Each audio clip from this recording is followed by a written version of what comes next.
So we finished the Chaturshloki Bhagavad Gita last time. And as Shantanu was telling us, that it's about Sambandha, Abhideya, and Prayojan. These were the three things. Sambandha means, who is Krishna? Who am I? What is our relationship? That's Sambandha, as the word itself means. Abhideya is, what is the process by which I develop this relationship? And Prayojan is the final goal that we get after practicing this. And these are not just the backbone of Bhagavad Gita, they're the backbone of the entire Vedic tradition. So it's not just that Bhagavad Gita is focusing on it. Every single scripture coming from our Vedic canon is based on these three things. Some directly, some indirectly. So let's go to which is it? Let's just go right to where we were. So, right, so Krishna here says, "Aham sarvasya prabhavo." Right, so I'm everything. Right, so he's establishing himself. That's he's telling us who's God, Krishna. Who's the source of everything, Krishna. What is my relationship to him? I'm his eternal parts and parcel. So right there is some mandikyan. Right. So then the next verse is Abhide. So let's go. Right. Machitta madgata prana bodhiyantas paraswaram katyantas chamam nityam tushyanti charamanti. So how do the devotees do that? How to develop the sambandha? They talk about Krishna, right? We serve Krishna. We associate with right similar-minded people, and eventually, when we have done it sincerely, we start finding great satisfaction in the process. So that's right. There is someone is Abhideya for us. And then the 10th and 11th, they both are Prayojan. Right? So 10, but then 10th is more of manifesting, starting to show what Prayojan is, and 11th is the final one. Right? So then Krishna says that, okay, if you do this, then I'll give you love by which you can come to me. So Krishna is giving one step. Okay, yes, if you keep on doing this, you can come to me. And then the 11th one is, then what is the outcome? Then I'll burn all your ignorance in your heart. Then you'll have my full mercy. So that's the final, right? Once the ignorance is gone, it's all Krishna. There's nothing else in our heart except Krishna. So that's where the full prayojan happens. Okay, so let's start with 12th and 13th. Now Arjun is going to start to speak. And now this is a very important transition here. Arjun has not spoken since the 8th chapter. Right? In the first and second verses of 8th chapter, Arjun spoke. Kim tad brahma, kim madhyatam, kim karma purushottama, adi bhutam cha kim prokta, adi devam kim uchyati, adi yagno katham potra, dehe asmin madhutshudana, prayanitale cha katham geyosi niyatatmavi. Those are the two verses, and after that he has not spoken at all. So all the remaining verses of the 8th chapter, that's what 27 verses, then 34 verses of the 9th chapter, and then another 11 verses of this. So approximately around 50 verses have passed and Arjun has not spoken any. Right. So now Arjun is going to start to speak. Right. So now he's appreciating what he has been hearing. Okay, so let's just look at that. What he's saying. And this is a very important verse, because at this point now Arjun is fully convinced that Krishna is Bhagavan. Okay, so let's read it. He's saying, Param Brahma, Param Dhama, Pavitram Paramam Bhavan, Purusham Shashvatam Divyam, Adi Devam Ajam Vibhum, Ahus Tvam Rishya Sarve, Deva Rishi Naradastatha, Asito Devalo Vyasa, Swayam Chaiva Bravishime. Arjun said, you are the Supreme Personality of Godhead, the ultimate abode, the purest, the absolute truth. You are the eternal, transcendental, original person, the unborn, the greatest. All the great sages such as Narad, Asita, Devala, and Vyasa confirm this truth about you, and now you yourself are declaring it to me. It's an interesting thing here, right? So he's saying, Arjuna is saying that Krishna, you are the source of everything. And not just Arjuna is saying it, sadhus also say it, right? Asito Devalo Vyasa. They all are saying that, right? So, but not all sadhus say that. Some sadhus say that, we are God ourselves. Right? But And these names are very important here, right? So we know who's Narad,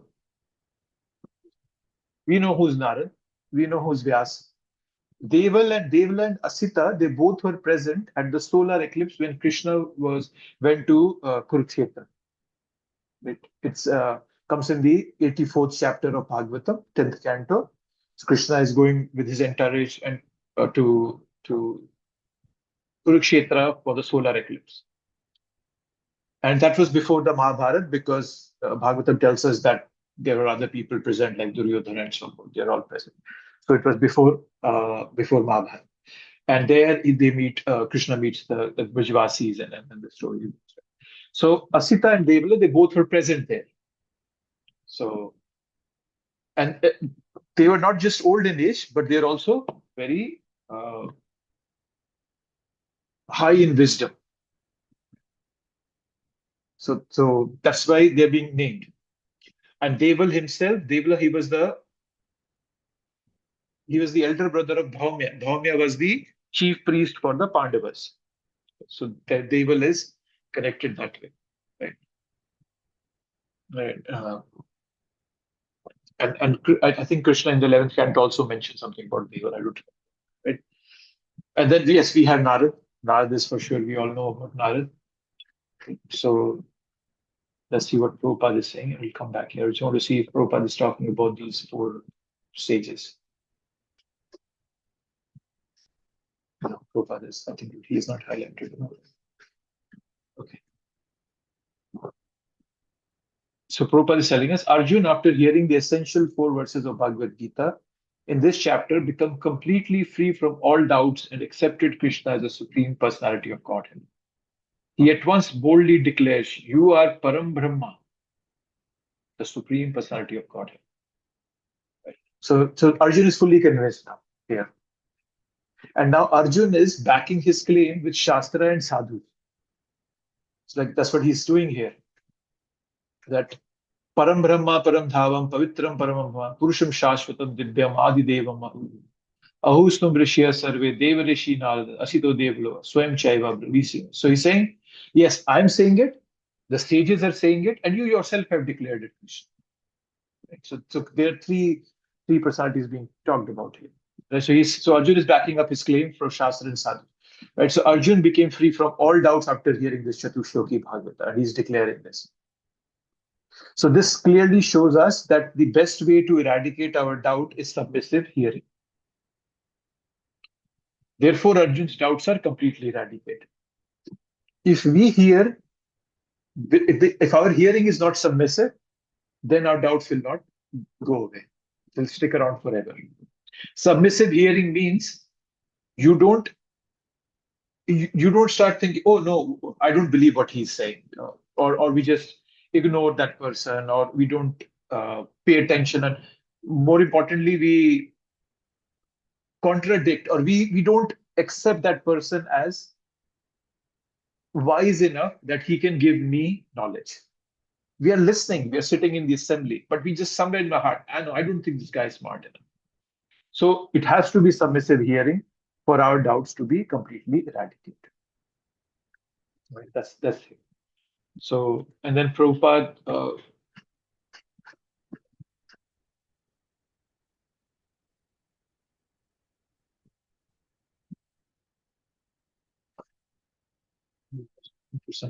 let's see.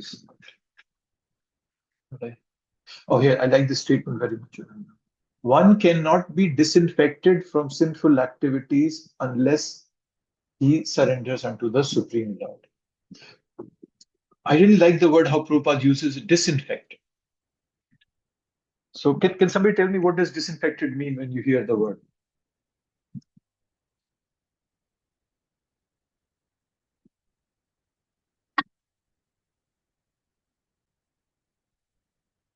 Hello?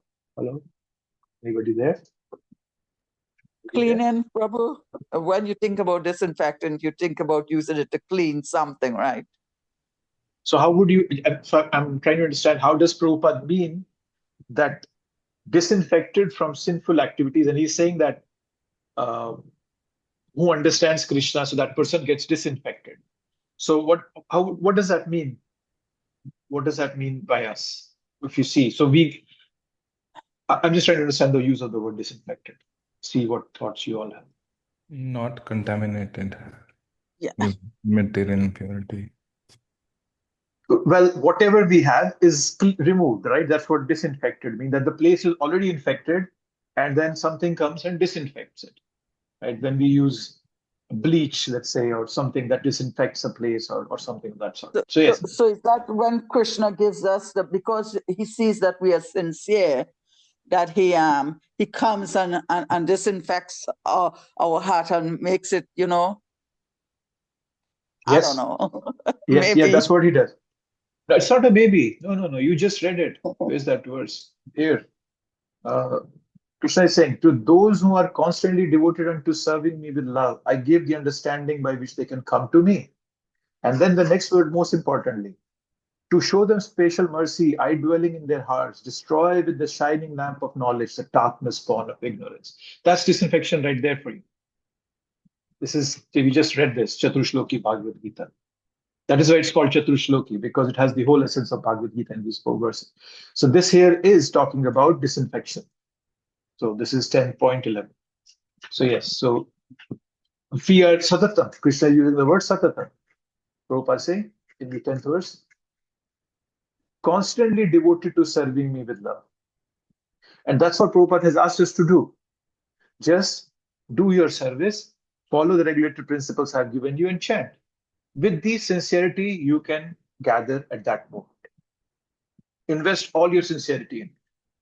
And in sincerity is going to be different for different people. My sincerity can be different from yours. So we're not worried about, oh, do I have to be exact as sincere as Prabhupada was? No, nobody's asking you to do that. How much sincere can you be in your current situation? And no cheating, right? No cheating. Be as truthful as you can to yourself. Then Krishna becomes happy. Okay, so yes, disinfection. The reason I was bringing this up, disinfection, because a similar verse comes in Ishopnishad, where the word disinfection is used, but there's another beautiful word used, that's prophylactic. And let's see if I can just pull it up. Where is that?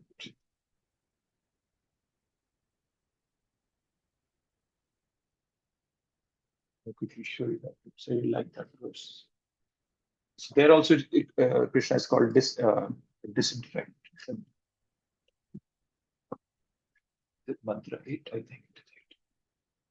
Let me show you what this is. So this is Ishopnishad, verse 8. Okay, so Krishna is being called, where's that? Prabhupada translates 2 words. Shuddham apapavidham, and he Prabhupada translates them as Shuddham is antiseptic, which is disinfectant, and apapavidham, which is prophylactic. Anybody understands what the meaning of the word prophylactic is? Can somebody tell me? Preventive. Preventive. Yes, that's a very good way. Preventive. So Krishna is not only does he remove whatever infections I have or whatever dirt I have in my heart, but he also prevents any more dirt from coming. And how do we do that? Satatam, that we have to just always do our devotional service constantly, regularly, every day, to the best of our capacity. And I think we discussed this, just give me a second if I can pull up that. I had it in the slide. We talked about it. It's strict, serious, and sincere. We talked about it in the last discussion we had. So where is this? So we talked about it. Priti Purvaka. This is coming from the 10th verse. So Priti Purvaka means we are strict, serious, and sincere. Strict means we are rigorous with oneself. We don't give up things just because, oh, today I don't feel like. No. So serious, we are thoughtful, we are attentive. If our mind runs away somewhere, we bring it back. And sincere is we accept and follows Krishna's directive, our Guru's directive. That's when it becomes Priti Purvakam. That's what it means by constantly doing it. And then Krishna gives us the knowledge needed to come back to him. He becomes prophylactic and antiseptic, both of them. That's the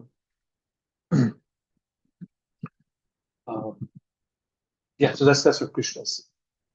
So it both cure and protection, cleanses the heart and keeps it clean. That's what Krishna is doing. Okay, so Arjun is showing us a very important thing in these two verses. Arjun is saying that what has happened, Krishna? One, there has been divine revelation, means you told me. That's one thing that's happened.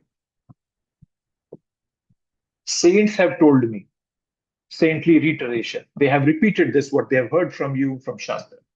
So, divine revelation, saintly reiteration. And third is personal realization that I also believe it now, Krishna. So, these three things help our faith develop. It nourishes our faith. Saintly reiteration.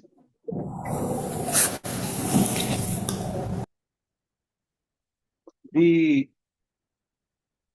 hear from sadhus, from sages, that's saintly reiteration.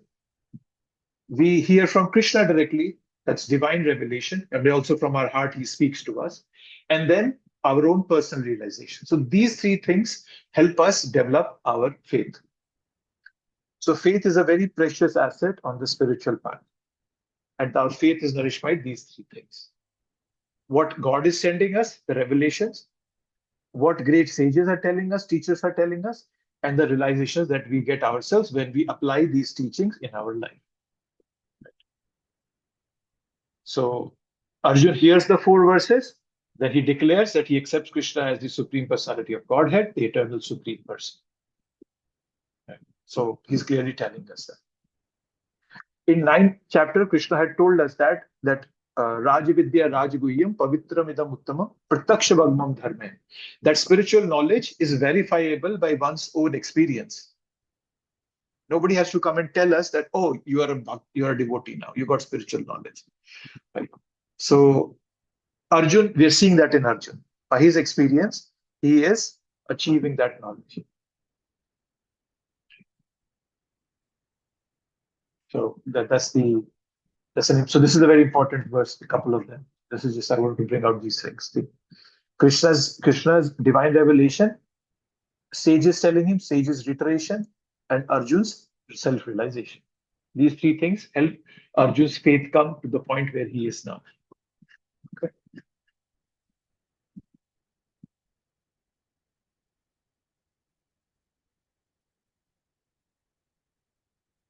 Prabhupada is again highlighting the importance of the disciplic succession. And without disciplic succession, cannot understand Bhagavad Gita. Okay, so let's come to the 14th verse. Sarvam etadritam manne yanmam vadasi keshava nahi te bhagavan vyaktim vidur devana danva. O Krishna, I totally accept as truth all that you have told me. Neither the demigods nor the demons, O Lord, can understand your personality. So, one interesting thing, Arjun is calling Krishna Bhagavan for the first time in this verse. He's never called him Bhagavan. He calls him Keshava, Janardana, many things. But he's not yet called him Bhagavan. This again is confirming that Arjun has accepted that Krishna is Bhagavan now. So that's one important thing. And then you see there are two things happening here. One is Arjun is accepting that I accept what you say, Krishna.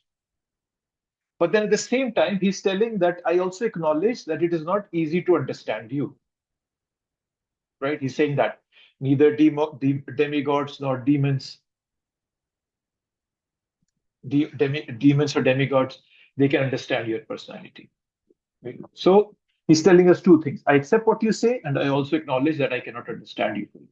So when we accept Krishna, it is not that we have to understand everything what Krishna has said to us. There will be some things which will not be able to understand. So rather than saying that is false, we suspend the judgment about them. We just keep them aside. Probably it requires more purification for us to understand them. So Arjuna is saying, Krishna, I accept what you said, but even Devtas cannot understand it. So Prabhupada once said, you cannot understand Bhagavad Gita by half-end logic. Half-end logic is Ardh Kukut Nyaya. The part of hen that eats, you cut that part out, but the part that lays golden eggs you want to keep. So you cannot reject things in Bhagavad Gita just because you don't understand them. We can surely set aside that doubt and say, okay, when I will be purified enough, I will be able to probably understand it. But no rejection. We cannot reject Bhagavad Gita. We have to understand and accept it in total, in completeness. Right? Arjuna is setting an example for us how to listen to Vedic knowledge. So, many times you might have heard people saying, right, that, oh, I'm a spiritual person, but I'm not associated with any temple. That's a very funny thing to say that, right? And if you ask them, why don't you go to a temple? Oh, there is no temple that has the same understanding as I have about Krishna. So, right? So that's the way people actually think. So yes. So here Arjun is telling us the way how we understand this whole process, how we understand Krishna. And then Krishna here is called Keshav. Right? So the Keshav, Arjun is just attracted by Krishna's beauty.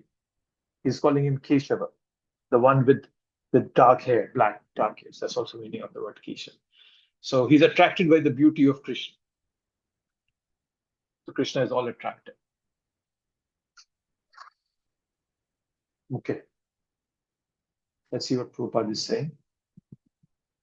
So by the grace of Supreme Lord, Arjun has understood that the Supreme Truth is Krishna, that he is the perfect one. Prabhupada again established Parampara system of disciplic succession.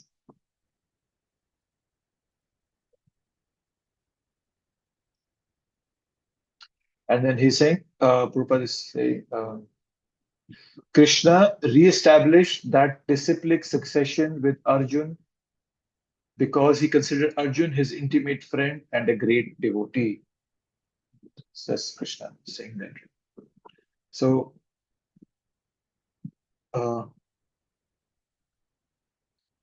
over the weekend, Amit Prabhu was asking me this question that, Arjun didn't have a disciplic succession. So what does Prabhupada mean? What does Krishna mean that he's giving this knowledge to Arjun? So any thoughts anybody can share? Arjun is not shown in disciplic succession in the Bhagavad Gita. Why? But Prabhupada is telling us that he is taking the disciplic succession forward. Who can answer me this question?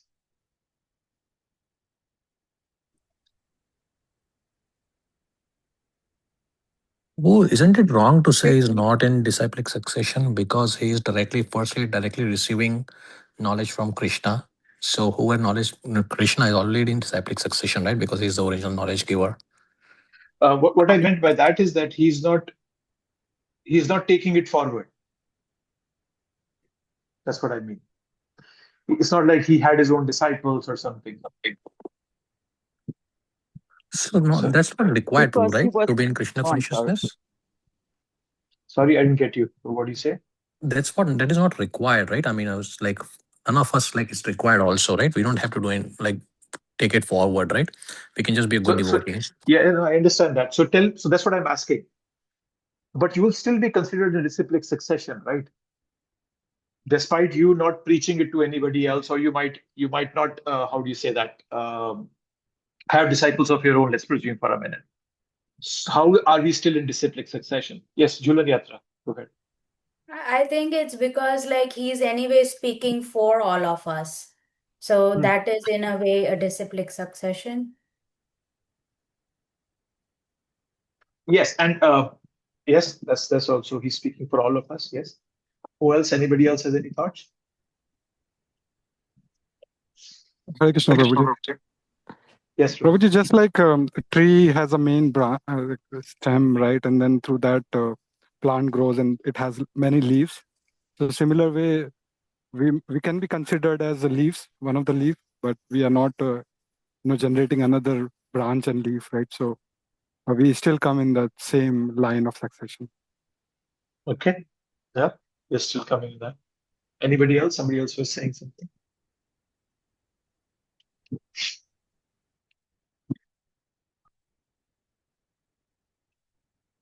Okay, no one else. Yes. So I think yes, you all were right. I just wanted to come to the point that disciplic succession just does not mean that we will have disciples in that. Right? Disciplic succession also means to accept disciplic conclusions. Arjun has accepted that conclusion, so he was in succession. So, but not all who receive this knowledge propagated through disciples. Some propagated by being exemplary. So, in one sense, we all are in disciplic succession of Arjun, as Julian Yatra was telling us, that he serves as an example for us to follow. And this comes from a letter that Prabhupada once, I can pull that out. There's a letter that Prabhupada wrote to one of his disciples in 1969.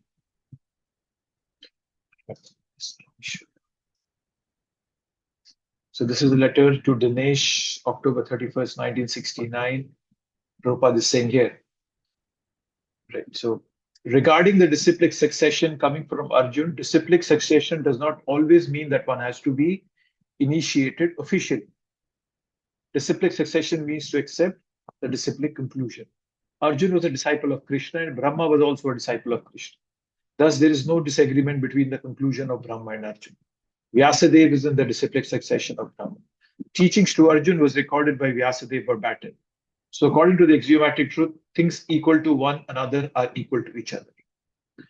We are not directly from Vyasadeva, but our Guru Dev is a representative of Vyasa. But because Vyasadeva and Arjun are of equal status, being students of Krishna, therefore we are in disciplic succession of Arjun. So Prabhupada clearly answered this question. We will just talk. And if somebody wants to keep track, this is a letter to Dinesh, October 31st, 1969. Okay, so yes, that's what we are being told here. Coming to 15. Indeed, you alone know yourself by your own internal potency, O Supreme Person, origin of all, Lord of all beings, God of gods, Lord of the universe. Arjuna is using many adjectives for Krishna now.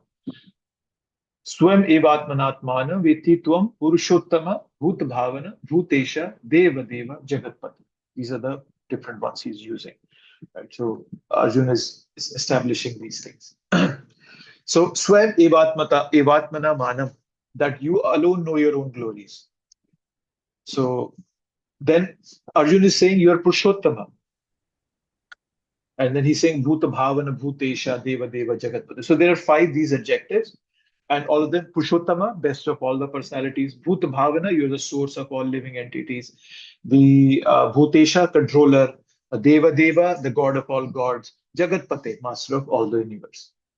So what Arjuna is saying, you are best among persons. Purushottama. And not only best among persons, you are the source of all persons. Bhuta Bhavana.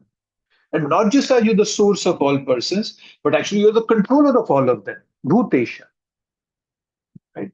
And then there might be many controllers who have power to control, but you are Deva Deva, you're the god of all gods. So even demigods have some power to control, but you're even the controller of them. So they seek your help. So you are Deva Deva, and then you are Jagatpati, master of the whole universe. So in short, Arjuna is giving summary of Bhagavad Gita here. So everything we have read. You are the source of everybody. You are controlling everybody. You are even controlling the demigods. You're the master of this universe. Everything that we have discussed in Bhagavad Gita has been brought into it. So yes. So in one sense, Arjuna is saying, not in one sense, that he's saying that only Krishna can know himself by his own potency, nobody else. Swayam evat matat evat man.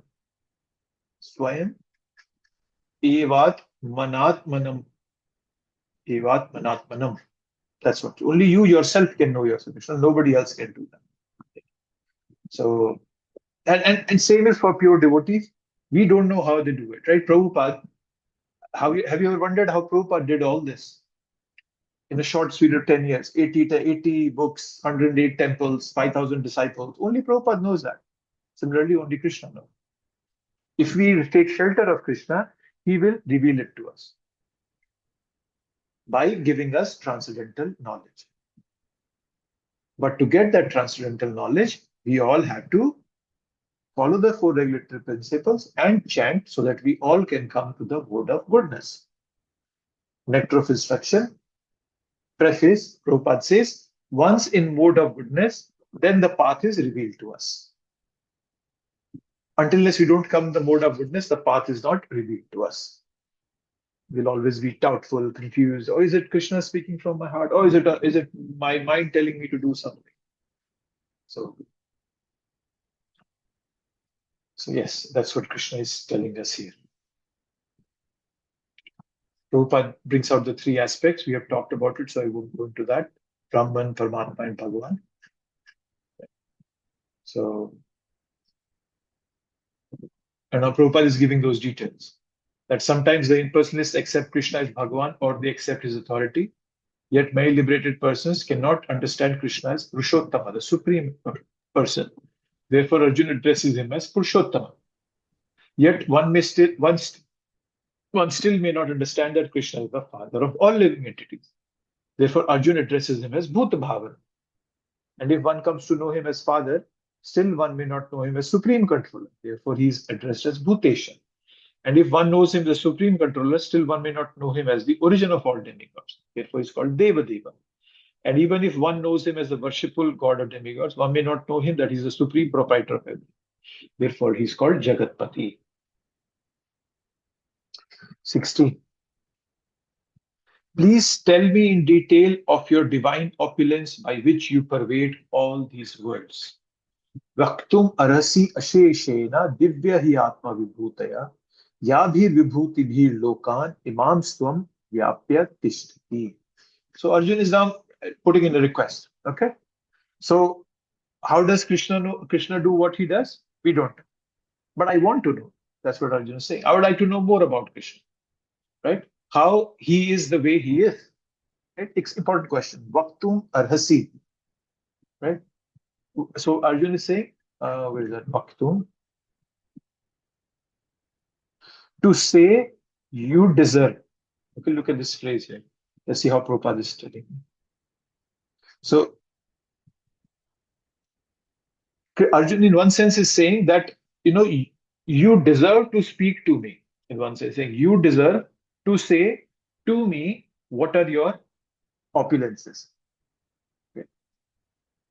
So that's what he's saying. So you deserve it. Like you are in full authority to tell me that once.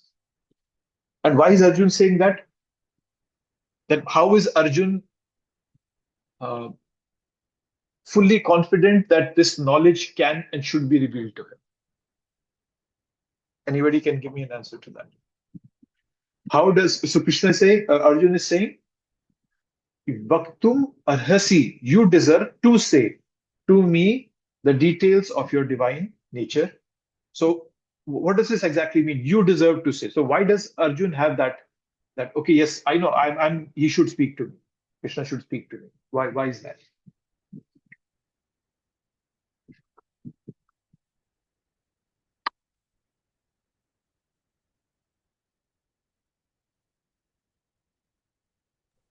So at Okay, this point, sorry, go ahead. Yes.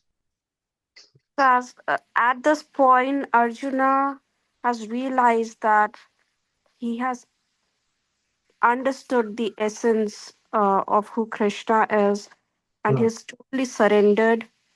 And he also considers himself to be his friend. So, under all these categories, he's saying so that Krishna deserves to tell him in confidence.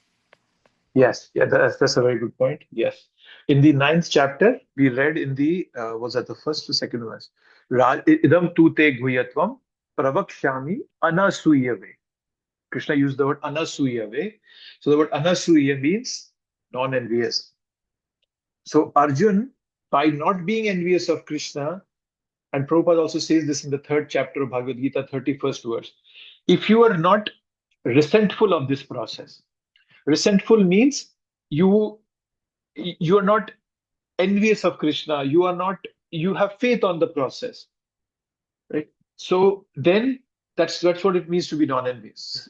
So then Krishna will reveal his knowledge to you. So Arjun was anasuya.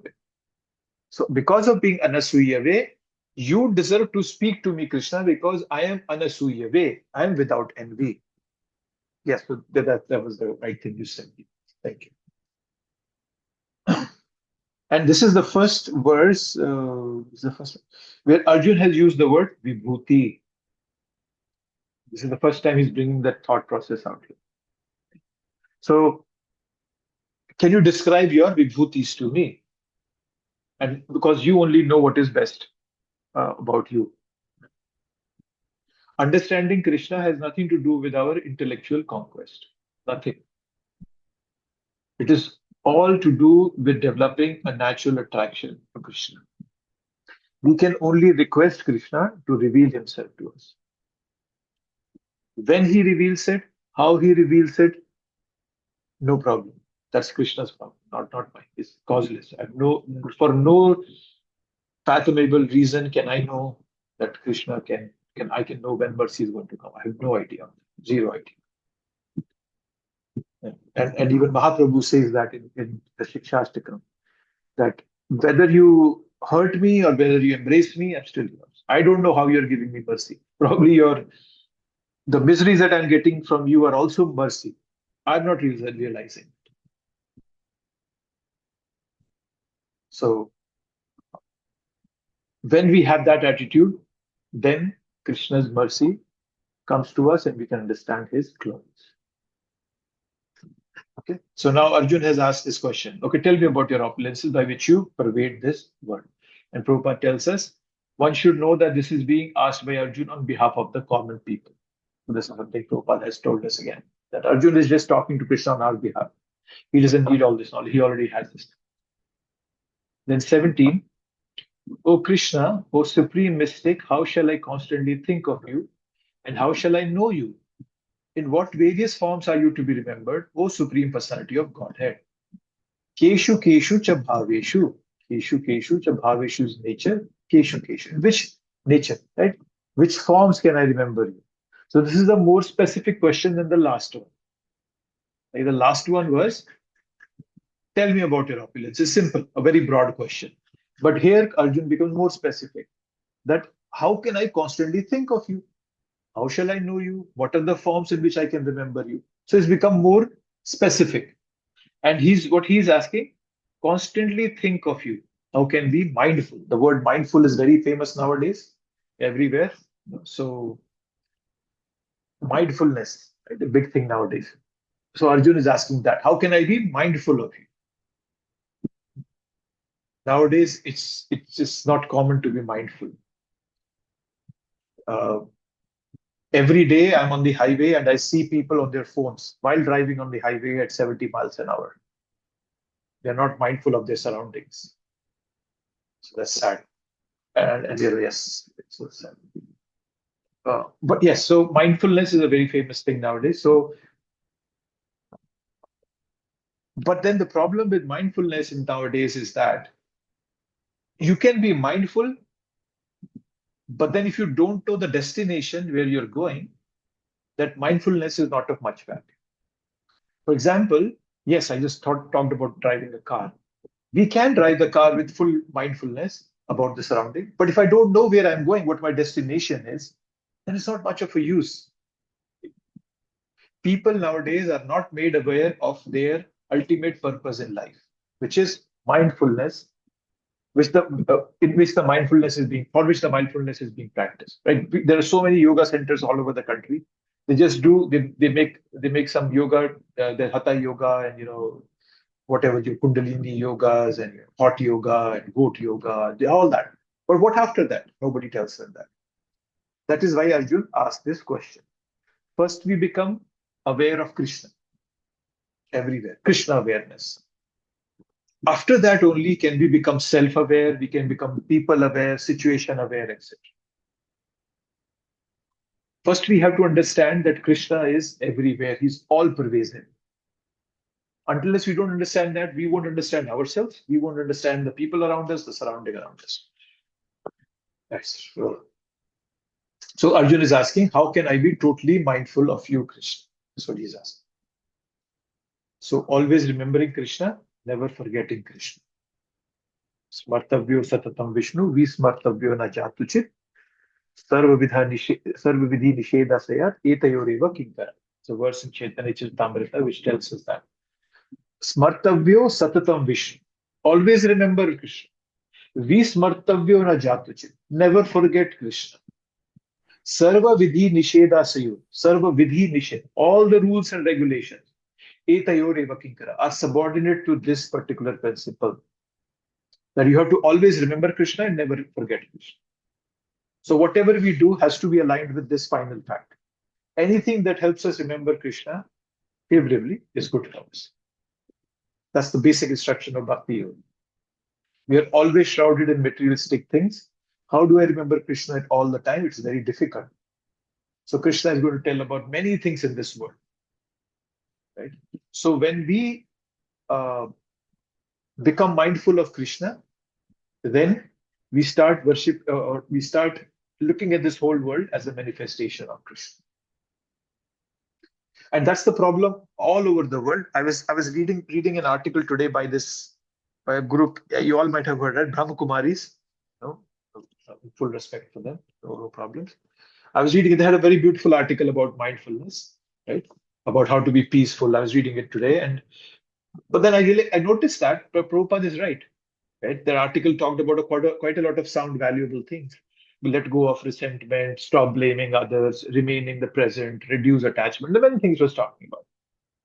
But then a Vaishnava asks, okay, I'll let go of resentment. But for what? I'll become peaceful. For what? I can purify the mind. But then whom is it going to be absorbed in? Because the job of mind is to think. So if I purify it and I'm going to calm, but then who is it going to think about? And that's where this particular verse becomes very important. Constantly thinking of Krishna completes the picture. Yes, stopping blaming others, being present, reducing attachments, cultivating peace, and love and compassion is all good. But there has to be a final goal whom we can connect everything. Yes, Julia. I just wanted to mention that when I hear about the yoga, it does make me, when I was like before Krishna consciousness, I used to do yoga as well. And it definitely used to make me think that maybe for time being, we are like forgetting, but then I have to go to job and I have to like deal with all the things that come with that. And it's just gonna fill my mind again with whatever I have let go. So I definitely used to think at that time, like, just like what you said, like, what's the point of like giving all this up? Yeah. That's a very good analogy. Yes, because that moment when you're doing yoga, okay, fine, I'm gonna get peaceful. But the moment I come out, step into the real world again, everything just comes flooding towards me. So we need somebody to anchor our consciousness in, and that's Krishna. So that's the challenge. That's what Arjun is doing here for all of us. He's helping us bring to that source on which we can put everything. I let go of my resentment because resentment occupies the consciousness in my heart that actually belongs to Krishna. Why do I want to control my mind? So that I can remember Krishna. Why should I become compassionate? Because I understand that every living entity is a child of Krishna, right?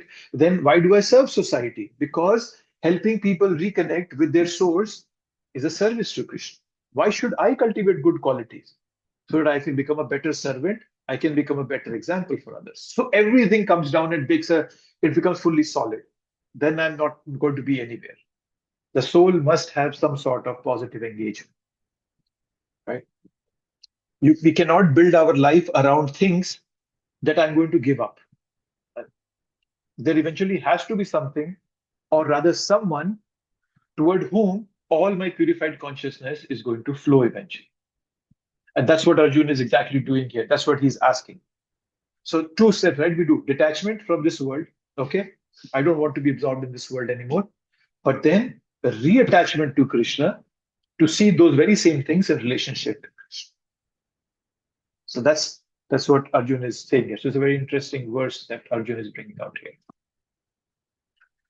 Okay, let's see if Prabhupada is highlighting something here. Yeah, perhaps like this also, helps explain, like when some people say, right, that hey, being good, being nice, and all of those things are just mental concoctions to keep the human civilization in check, from killing each other. But that's not true, because based on what you just explained, we need that because everybody is God's child, right? So from this standpoint, if you want to get to Krishna closer, we have to respect their child. So it's not just Yeah. civilization, preservation, right? It's more like you need to you need to in good eyes of Krishna, right? Basically. Yeah, that's a good way of putting it. Yes, see, in this country, right, what do? We see anybody, we say, oh, hey, how are you? Good morning. But one thing goes wrong, and then the true nature immediately comes out. The neighbors might be very friendly. Every morning they see each other, they wave at each other, they talk about their family. But one thing goes wrong, then everything just goes crazy because it's all superficial. It has to be rooted into something so that we can actually see the purpose behind all that. Yes, that's correct, Prabhu. Well put. And it's not just rooted because of the sake of rooting, right? It's also because otherwise, how Yeah. would God ever accept us, right? If we don't even Yes. respect the right? Okay. Yeah, the same thing. Yes, rooted for this, not just for the sake of it. It has to be coming with a meaning behind it. Okay, this is 18. O Janardhan, again, please describe in detail the mystic power of your opulences. I am never satiated in hearing about you. For the more I hear, the more I want to taste the nectar of your words. So this is interesting now. So Krishna is thinking in his mind. Arjun has asked this question. Krishna is thinking in his mind, okay, you want to know my opulences? You want to know how I would be meditated upon? So Arjun is restating, yes, I want to know that. But now he gives a reason behind it. Krishna is thinking, I already talked about my opulences earlier, right? I told you, Rasoham Apsu Konteya, Pravashmisha Shishuryo, Purnava Sarva Vedeshu, Sabdake Paurusham Rishu, Punyo Gandham Prithvim Cha, Tejas Shasmi Vibhavashav, Jivanam Sarva Bhuteshu, Jagat. So he's told so many things. But now Krishna is saying, well, what is it actually asking? You want to hear more, Arjun? Yes. So what Arjun is saying, you told me a little, now I have craving for more. That didn't satiate me. I'm never satiated in hearing about it. So I want to hear more.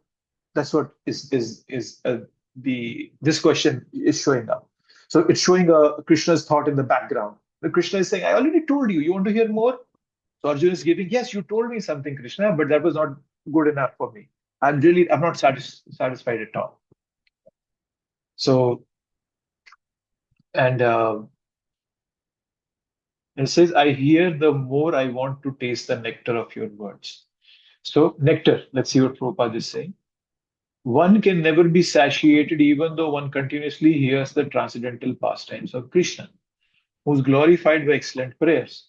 Those who have entered into a transcendental relationship with Krishna relish at every step the description of the pastimes of the Lord.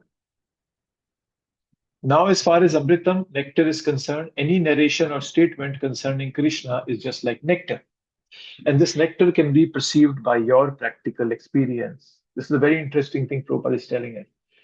We all can taste that nectar by practical experience. We are told this at multiple places. What was that verse?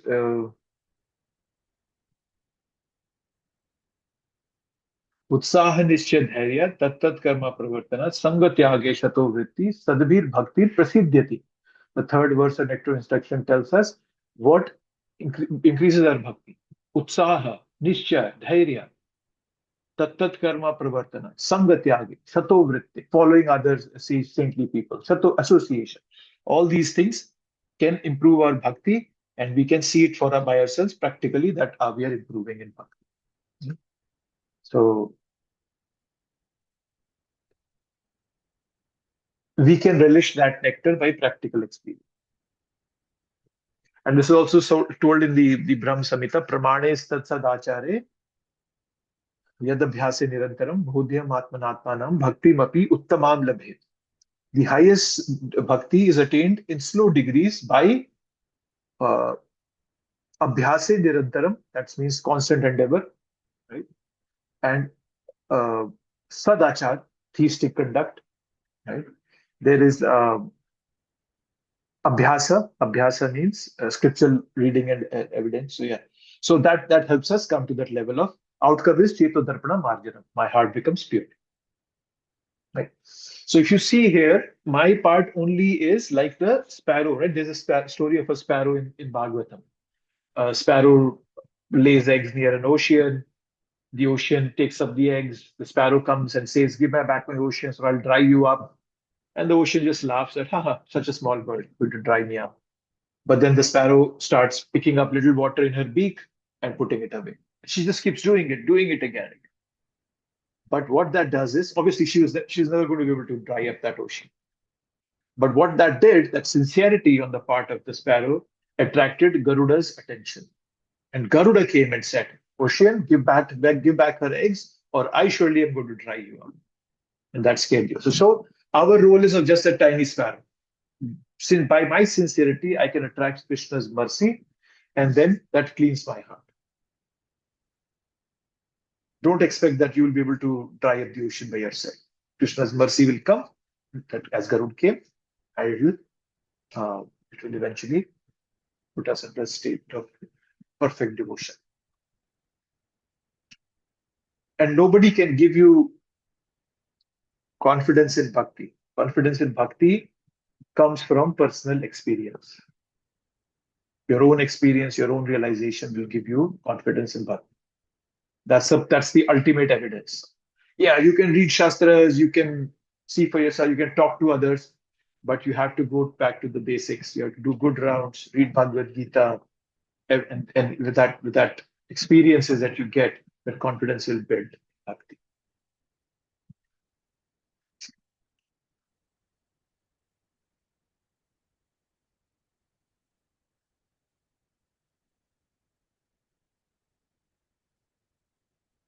In this way, the reading matter remains forever fresh despite repeated reading.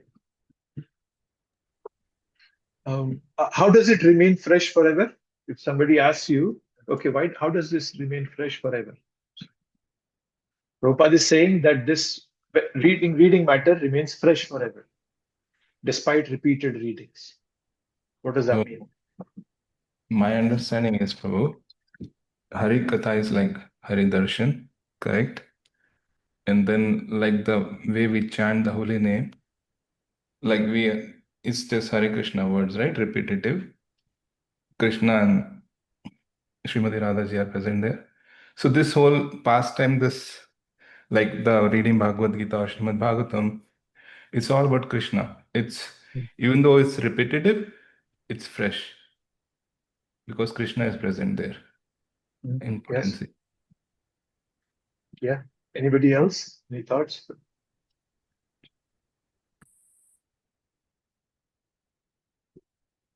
Prabhuji, maybe because Krishna's pastime is always lectarian.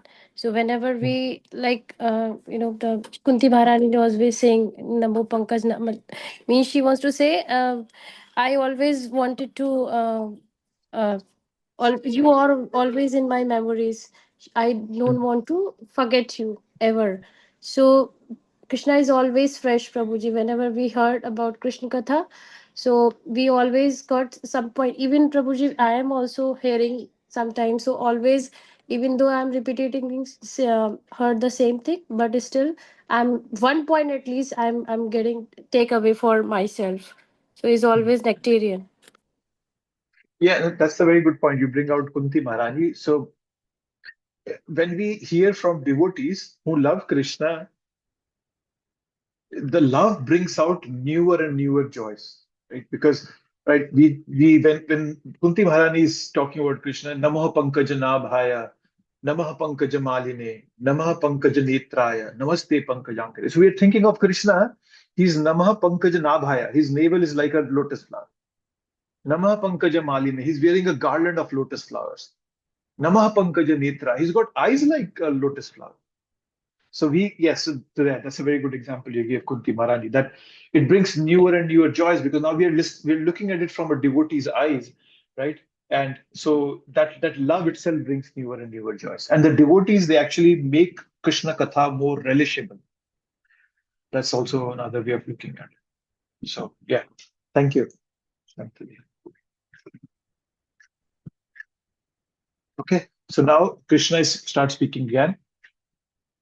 The Supreme Personality of Godhead said, "Yes, I will tell you of my splendorous manifestations, but only of those which are prominent. O Arjun, for my opulence is limitless."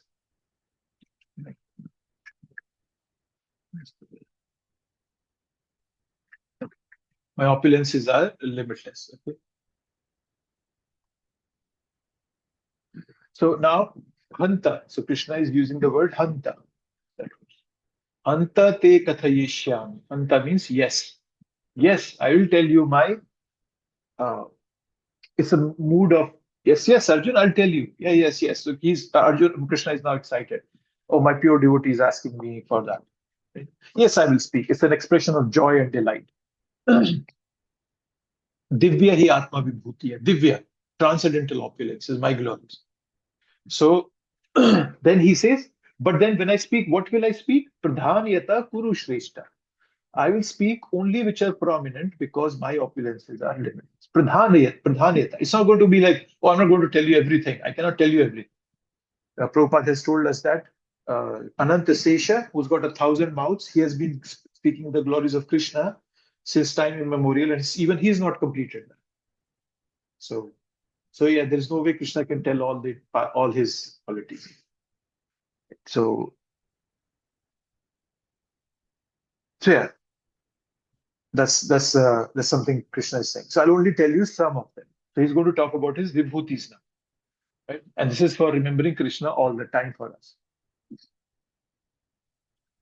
We all also have tiny vibhutis.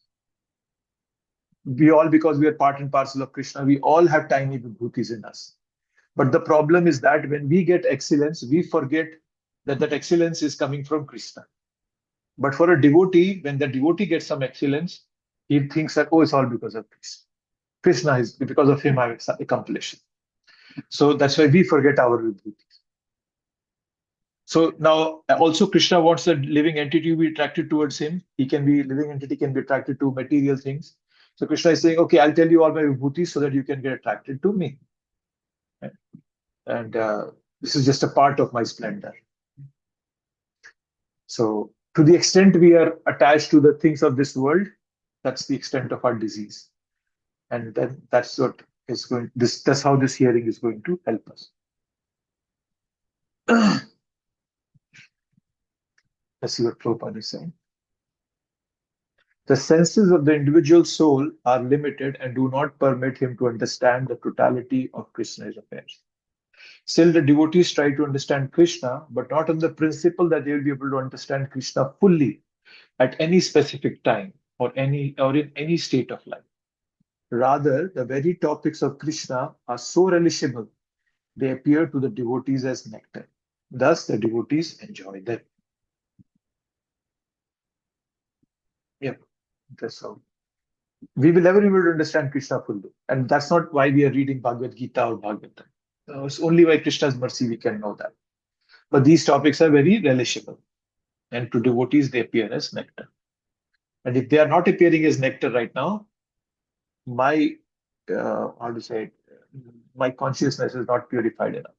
But if I keep hearing them, it will become purified. Rupa Goswami talks about this in the Nectar of Instruction, right? Sayat Krishna Namadi Sitapi Vidya Pitoptapna Rasanasya Ruchikan. Because my tongue is covered with this thick layer because of jaundice, I'm not able to taste the holy name. Right? Jaundice leaves a very bitter taste on our tongue. So because of that bitter taste, I'm not able to taste the holy name. So similarly, we all have a very bitter taste, bitter intellect, because of which we are not able to understand Krishna's glories and relish that nectar. And Prabhupada is giving, Vibhuti indicates an exceptional opulence. Vishesha Bhuta, exceptional opulence. That's what we talked about. 20. Okay, let's look a couple of verses more. So now 20. Now Krishna is going to start speaking what is glories. Okay. First one, Krishna speaks about Aham Atma Gudakesha Sarva Bhutashaya Sthita Aham Adisha Madhyam Cha Bhutanam Anta Evacha. I am the super soul, Arjun, seated in the hearts of all living entities. I am the beginning, the middle, the end of all beings. So Krishna is saying that one of my expansions is doing everything.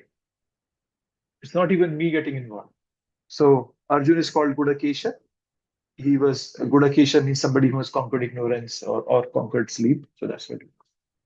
So Arjun has just asked Krishna, how shall I remember you? Right? How should I think of you? In what form should you be remembered? Right? You just saw that. Now, very interesting thing, and let me ask you all this. Krishna could have started with anything. Oh, I'm the sun, I'm the Himalayas, I'm this and that, I'm the lion. Krishna starts by saying, I am the Paramatma. Why begin his vibhutis with Paramatma? Why would Krishna want to do that? Thoughts, anyone? Somebody who has not spoken. Let me see who all are here. Vrinda, you're there?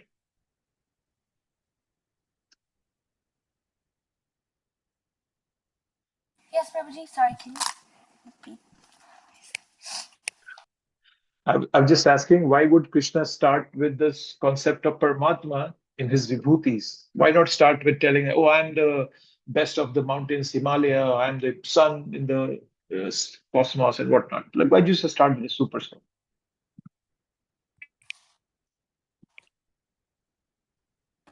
Arjun That's okay. wouldn't Sorry, go ahead. Yeah. actually understand completely. Arjun wouldn't Sorry? understand completely? Yeah. Arjun wouldn't understand completely. What does that mean? What do you mean by that? If Krishna would have talked about other opulences, Arjun wouldn't have been able to understand it? Yeah, instead of Arjuna, instead he first teaches Arjuna about the eternal, or sorry, the super soul, and then because he's overwhelmed by grief, so he was identifying the body as the self. So then Krishna starts with, like, he tells him that you're not this body, you're soul actually. I think. Okay, let's think about it more. Anybody else? Prabhuji, can I try? Yes, we'll go ahead. So I'm thinking that by saying directly starting with Paramatma, Peter, because when you say something so close to you, right, that I am seated in you versus saying, oh, I am in mountains and this, that, and other, like it's more personal that I am in you, like, because we are still in this bodily consciousness, and then to say that I am in you makes it even closer and more impactful. That's a good point. Yes, before Krishna is saying that, oh, look at me, I'm out there, I'm the ocean in water, and I'm that. Recognize that I'm right in you also. I'm sitting right in your heart, right? Understand that I'm already with you, right? Yeah. Before I tell you where to see me in the world. Yes, that's a good point. Anybody else? That's one of those points. Yeah, that's a good point there. Anything else? Why Krishna would want to start with Paramatma? Any more thoughts? So establishing Sambandh first. He's establishing Sambandh first. Yeah. Sambandh means in the sense that our relationship with him through the Paramatma. Is that what you mean? Yes. Okay. Yeah, that also makes sense. He's establishing his relationship more clearly. Yeah. What And Prabhu, else? like, other vibhutiya, right? They aren't as cherishable as, somebody in your heart. Maybe that's one reason. Like, They are okay, not he's not mountain. He's not good, he's relishable. big. Yeah, like if he's really big and all of that, right? It's not that pleasurable for a devotee. It's saying he's in my heart, that's more pleasurable, right? Okay. Yeah. Yeah. So he's saying something much deeper there, right? He's not just giving an impressive list of things he is. Yeah. Yeah. So it's more. You So, can connect better with it. Yeah, that's a good point. Yes. What was he saying? so being Paramatma, being sitting heart, beginning, middle, and end, all living entities, even though he's one super soul existing, all living entities are, it's like on a bed sheet, you can put in different sand grains, that the one layer of Paramatma, all living entities from time immemorial are just present on top of it. It's like they're linked so deeply, they are not like, they exist because of Paramatma existing in the sense. I'm not sure if I made proper sense, but I didn't he understand. controls everything. He controls everything. With his Paramatma feature, he controls Oh, okay, everything. I understand that. Yeah, because And that's his opulence, right, as well. the I'm just trying to reiterate what you say. Paramatma explains how all the other vibhutis exist. In one sense, that's what you're saying, right? That he's giving us the principle, the main essence of it. Did I understand you correctly? Is that what you're saying? Yeah, this whole we are set on the existence of Paramatma only, correct? Like like the say, two birds, right? Paramatma is one bird. But in this, Paramatma is permeated everywhere, correct? And still we are situated on that permeation wherever he is permeated. We are still different from him, but our existence is on top of him. We are like if we put a bed sheet and you throw something on it, so those things are spread on the bed sheet. They are there because bed sheet is there and it's there. So Paramatma is permeated everywhere and everything is situated on him in the I beginning, get you. middle, and Yeah. everything. He is a such sustaining principle within all of the things that Krishna is going to tell us. So yes, that's correct. Yeah, that's a very good one. Yeah. Anybody else has any thoughts? Prabhuji, I just No? want to add on what Sandeep Prabhuji said. Yeah. I think Krishna wants here, he wants to establish foundation first before describing his all those devotees like a mountain, sun, or ocean. He's telling Arjuna that he's already present in the heart of every living entity. Otherwise, we may think Krishna is present only on outside things or extraordinary things. So those examples are prominent manifestations that help us recognize his greatness and remember him. That's what I think. Let me see if I understood you. So what you're saying is that if Krishna does not tell us about Paramatma first, we start thinking that Krishna is in all those bigger things like the sun, the Yes. ocean, the Himalayas, right? Yeah, Yes, that's a correct. good point you bring out. Yeah, that's a very good point you bring out because that is actually a dangerous understanding. Because if we just look at Krishna externally, we start thinking, oh, everything is God. Sun is Krishna, Himalayas are Krishna, ocean is Krishna. But then first Krishna establishes that he's the person indwelling in everything that is present there. So they are not like the sun is an individual god, or the Himalayas are individual gods, or ocean is the individual god. No, everything is Krishna, or everything is infused with Krishna. So even if we look at the sun, we don't see sun as Bhagwan. We see that the energy that sun has is coming from Krishna. That way, we'll be having a very good understanding. I think that's what you're highlighting there. Thank you. Yes, That was Prabhuji. good. Yeah. So yeah, that's the reason why Krishna starting with the concept of Prabhat. Okay. What's this?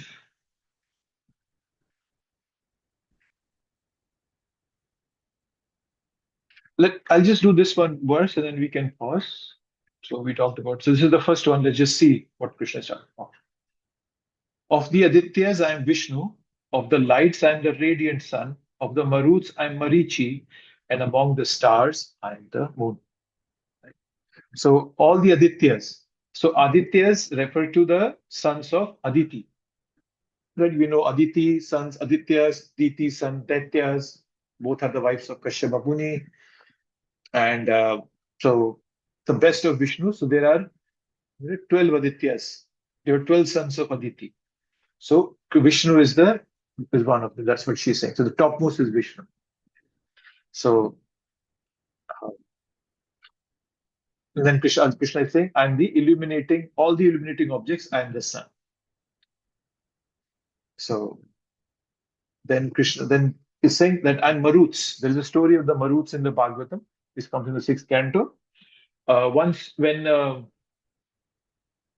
Indra, what was it, Indra?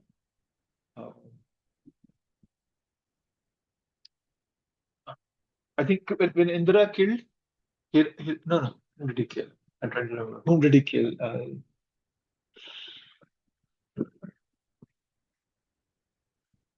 Oh yes. When Indra helped killing Hiranyaksha and Hiranyakashipu, Lord Vishnu had killed them. Just to help Indra, Lord Vishnu had killed them, Hiranyaksha and Hiranyakashipu. Diti got very angry. And Diti said, I need a son who's going to kill Indra. That was her prayer. So she asked Kashyapa Muni for such a son. But Kashyapa Muni knew her intention. So he said, no, first you have to do the Payovrata, where you have to do every day proper bathing, proper offering, items to the deities, then, chanting and whatever. And if you make a mistake, even a single mistake, then you won't get such a son. So she keeps doing all those ritualistic ceremonies properly, but she makes one mistake. And Indra was watching her. So Indra immediately gets into her womb and he cuts the embryo into 49 parts. And then eventually those Maruts, they tell him, oh, no, but we are your brothers, don't kill us. So they're demigods. So then those 49 are called Maruts. Right? And Maruts, they are responsible. They are the wind gods, Prabhupada is telling us. There are 50 varieties of wind blowing in the space, and of all these winds, the controlling deity Marichi represents Krishna. So all the different kinds of winds, they are taken care of by the 49 Maruts. Right? And even in current science, you see there are different kinds of winds, right? There are regular planetary winds. They go from one place to another. There are trade winds. They call them trade winds that go from a subtropical region, high pressure areas. They go towards a more low pressure belt. And then there are called westerlies, right? In India, they call them Purva. They're coming from the Purab. So they are westerlies. And, so they're the local. So there are different kinds of winds. So yes, we all know that there are different kinds of winds. And Krishna is saying, I am the stars among the moon. Nakshatra naam aham sashi. So he's there are different nakshatras. We know, right? Nakshatra, there are Jupiter, Saturn, Rahu, Ketu, and all that. So of all of them, the same nakshatra, he's the moon. So here Krishna is now going to start talking about his vibhutis. So I'll take a pause here and see if anybody has any comments, thoughts, questions, reflections. Prabhuji, Yes, go ahead. In verse 20, it says, and the beginning, middle, and end of, what was that? All living entities, beings. of all beings, yes. All beings. Could you please explain that? So let's see, Prabhupada, I think, explains this here. Where was Prabhupada explaining that?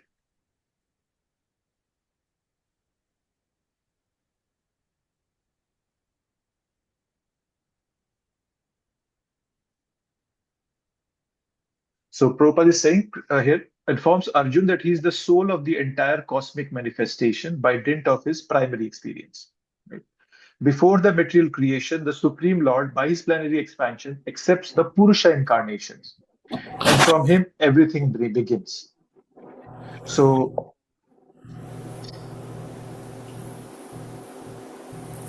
sorry, I'm just muting some. There's just some background noise. Sorry. So yes, so the beginning means when all the living entities are created, the Krishna accepts the Purusha incarnations, right? And that the Purusha incarnations is the beginning part. That's where from him everything begins. That's where everything is beginning. Okay, that's what he means by the beginning. Then when Mahavishnu enters into each universe, he again manifests himself as super soul in every living entity. And without this, the body cannot develop. So, secondly, so there are three Purushas means there is a where is a Purusha here? Karnodakshay Vishnu, Garbhodakshay Vishnu, Kshirodakshay Vishnu. So Karnodakshay Vishnu is the Mahavishnu from whom all universes are created. So the beginning part is he is the responsible part. Garbhodakshay Vishnu is the middle part from whose navel Brahma is born, and then Brahma creates all the living entities. So that's the middle part. And then the Karnodakshay Vishnu, he is the sitting in the heart of everyone. So eventually that's where. So all those parts, starting from where the creation is beginning, in the middle means he's in the, where is that? He's the soul, and because of which the body is being created and is manifest. Like my body is growing as a child and adult and old. So that is because of the living supreme being sitting in my heart, right? So that's what it means. So beginning, middle, and end. So when the creation again is wrapped up, that's where when the pralaya comes. That's also because of the Kshirodakshay Vishnu. Then eventually all the living entities, they go back and merge. So that's again the role of the super soul. So that's how Krishna is the part of middle, beginning, and end. Does that make sense? Yes, Prabhuji, thank you. Anything else, anyone? Prabhu, I have a comment on the previous shloka. Because I think the Paramatma question you asked, right? I think probably it's one of the most subtle questions, right, in the Bhagavad Gita, right? Because, and please correct me here, my understanding is like Krishna has a very distinctive way of, communicating, right? He always starts like treating someone with a lot of love, like a motherly love, right? He first like tried to convince Arjun from chapter 1, okay, what is your problem, right? Once Krishna, Arjun answered what is his problem, then he started slowly digging him, okay, this is the way we can solve your problem. And then started slowly like talking about himself, how great he is. And until chapter 10, right, he didn't even show his Vishwarupa. Yeah. So, so he like kind of plays very, very subtle, he doesn't get it to the end directly. Is it a fair assessment, Prabhu? That that's how the Gita style is? That's the Gita style. Krishna always, well, yes, in one sense, yes, he starts with the more motherly love. Actually, the love is all pervasive in Bhagavad Gita. Krishna, it's all Krishna's love that keeps repeating things and he's trying to convince Arjun. So that's one part. What did the second part you said? First part was that there's a motherly love. What was the second part? Until he reveals his entire nature, because if somebody, if he were to reveal like how great he is, maybe Arjun would not have been able to relate to him. Like, okay, how can I be like mother-like, if it's so great, right? So I guess that's his style, right? He always starts very, very slow, subtle. Then he keeps on building, and adding like layers and layers.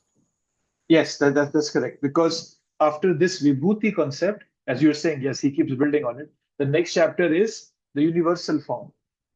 Krishna will actually show all this, what he's speaking here, in the universal form of Krishna, of himself.